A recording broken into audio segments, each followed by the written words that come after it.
pour les questions du public, si vous avez des questions à nos intervenants. En fait, je n'ai pas vraiment une question. Moi, j'ai une doléance parce que je vous ai écouté toutes et tous.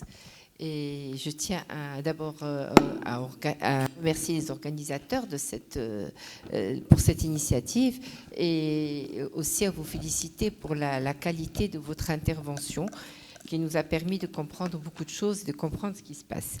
Moi, c'est un petit peu ce que je voudrais présenter, c'est une sorte de doléance, et je parle en connaissance de cause, étant donné qu'on est dans un moment historique, un tournant de la société marocaine, qu'on est dans la généralisation, que nous parlons équité, que nous parlons élan national, que nous parlons volonté royale, l'accès de la couverture sociale pour tout le monde.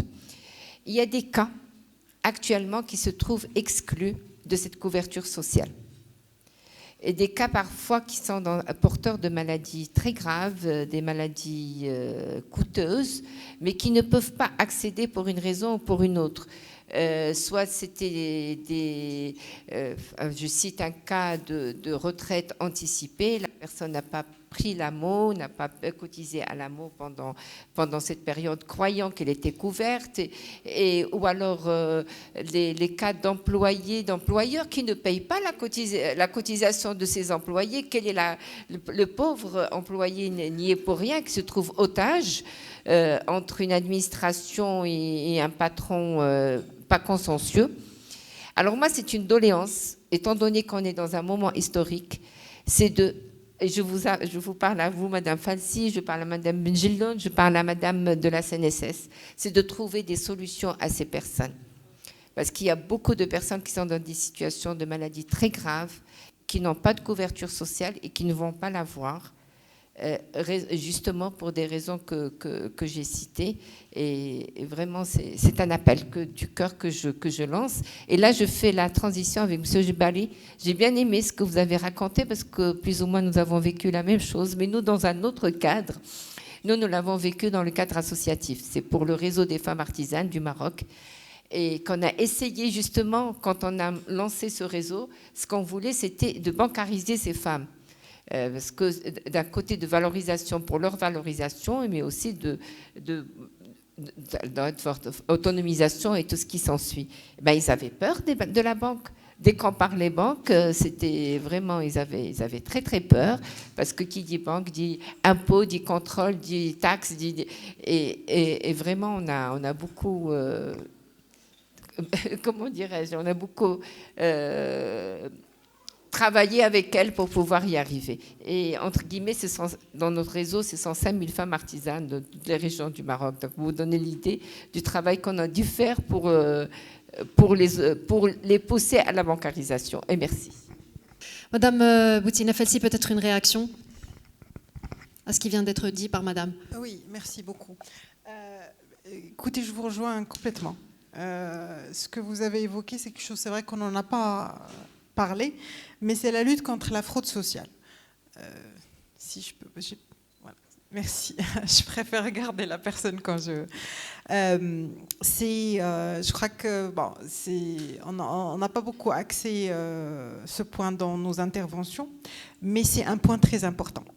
D'ailleurs, que ce soit surtout dans le milieu salarial, mais aussi dans la lutte contre la fraude, dans le ciblage. Les personnes qui n'ont pas le droit et qui ont les moyens et qui veulent ne pas payer.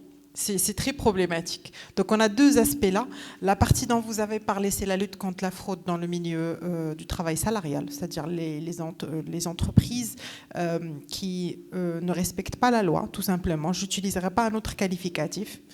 Et qui ne déclarent pas ou sous-déclarent, parce que c'est peut-être pas le même niveau, mais il y a tout un travail dans ce sens par les ministères concernés, mais aussi par la CNSS. Je donnerai peut-être la parole aussi à ma collègue pour compléter.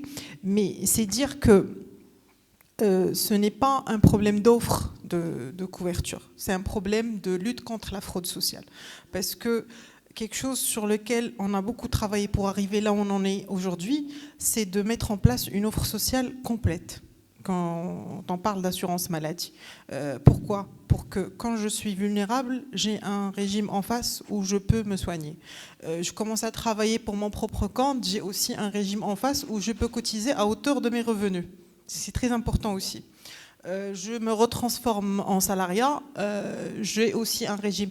Et derrière, il faut que ça soit continu, qu'il n'y ait pas d'interruption de bénéfices, parce que la santé, c'est un produit qu'on consomme de manière instantanée. Ce n'est pas quelque chose pour lequel on épargne pour l'avoir comme pour la retraite. Et c'est dire que encore une fois, c'est une question très importante. À la fois, ça fait appel à la conscience, on va dire, sociale du milieu de l'entreprise, mais aussi en face à la capacité de contenir et de réprimer cette fraude sociale. Et je crois que même les entreprises, la CGM, ont un engagement très très fort par rapport à cet aspect-là, par rapport aux entreprises qui ne payent pas régulièrement leurs cotisations ou bien ne déclarent pas leurs salariés. C'est quelque chose qui aide beaucoup l'action des ministères dans ce sens, surtout les instances d'inspection et de contrôle. Après, voilà, c'est un travail peut-être sociologique et culturel aussi. Toute la société doit lutter contre ce genre de phénomène. C'est comme pour le travail informel. C'est quelque chose qu'il va falloir travailler en profondeur pour pouvoir le déraciner de notre société et que tout le monde puisse accéder, encore une fois, dans la dignité et pas simplement accéder. Merci. Merci à vous, merci beaucoup Madame Boutiena Felsi.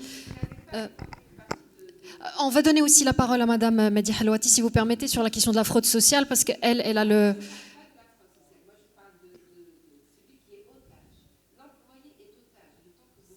Mais c'est exactement ça, Madame.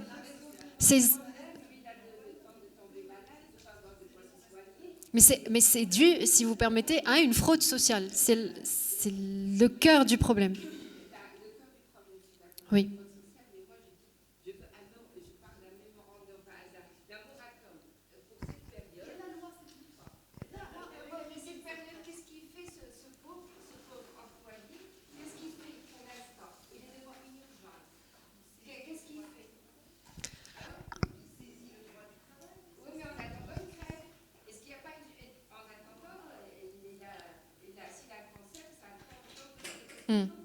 Alors, si vous permettez, on va donner justement la parole à la directrice régionale CNSS, Madame Mehdi Halouati, si vous avez des éléments de réponse à cette question-là. Je vous remercie pour cette question parce que les porteurs d'ALD et d'ALC, on en rencontre chaque jour.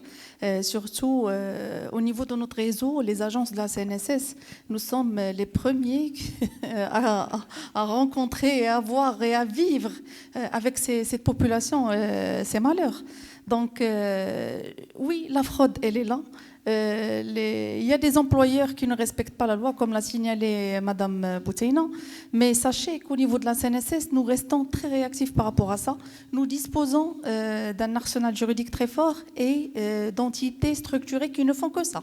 Nous avons une direction de l'inspection et de contrôle dont la mission est justement à la chasse de ces fraudeurs, de ces employeurs qui ne respectent pas la loi, peut-être qui ne déclarent même pas leurs salariés. Et aussi, quand ils déclarent, il y a une partie qui est payée, peut-être une autre partie qui n'est pas payée, ou carrément, ils ne payent jamais les cotisations. À ce moment-là, il y a une autre structure qui intervient dans le process, c'est la direction du recouvrement. Sachez, madame, que nous disposons de 17 perceptions à travers le royaume qui ne font que le recouvrement des créances des employés qui ne paient pas leur cotisation. Sinon, pour les cas urgents, je pense que c'est ceux-là qui... pour les cas urgents, nous les prenons directement à travers nos agences, mais Madame l'a signalé tout à l'heure, c'est une question de conscience. Malheureusement, les salariés ne réclament pas leurs droits à temps, en temps réel. Oui, on attend qu'une maladie longue durée survienne ou une intervention chirurgicale coûteuse survienne, que l'on vienne chercher le droit à l'amour. Normalement, si je ne suis pas déclarée, je dois contester mon droit avant que le sinistre arrive. Mais malgré tout cela, nos agences sont toutes instruites de recevoir les réclamations urgentes, de les remonter à l'entité centrale chargée de faire le contrôle et faire l'inspection. Les régularisations sont faites dans un temps record, surtout actuellement dans une logique de généralisation de la couverture médicale et sociale. Et puis, il y a l'autre partie chargée du recouvrement qui travaille selon un code de recouvrement qui est bien réglementé et qui connaît des étapes commençant par l'amiable, les invitations à l'amiable pour régulariser la créance et finissant par les saisies arrêts, par la vente aux enchères, etc. Donc, certes, à côté, il y a un dispositif de remise gracieuse qui encourage ces entreprises qui ne paient pas leurs cotisations à temps ou qui ne paient jamais leurs cotisations. Et d'ailleurs, nous avons fait deux actions de remise gracieuse pendant la période de la pandémie. Et aujourd'hui, nous avons toujours une action de remise gracieuse valable jusqu'au 30 juin, offerte aux travailleurs non salariés qui n'ont pas encore régularisé leur situation.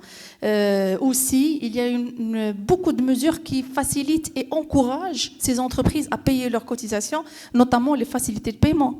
Il suffit que l'entreprise s'engage auprès de la CNSS qu'elle va payer à travers des échéances, que les droits sont ouverts aux salariés. D'ailleurs, le premier chèque ou virement au montant reçu de l'affilié, il est versé au compte AMO, avant les cotisations du régime général, pour pouvoir bien évidemment ouvrir les droits aux salariés vulnérables, aux porteurs de maladies longue durée ou coûteuses. Mais sachez, madame, nous prenons en charge les cas difficiles parce que nous sommes des humains et nous ne pouvons pas fermer les yeux devant des cas vraiment sociaux. D'ailleurs, nous sommes là pour ces gens. Je vous remercie. Merci beaucoup, Madame Madi Helwati, pour cette réponse.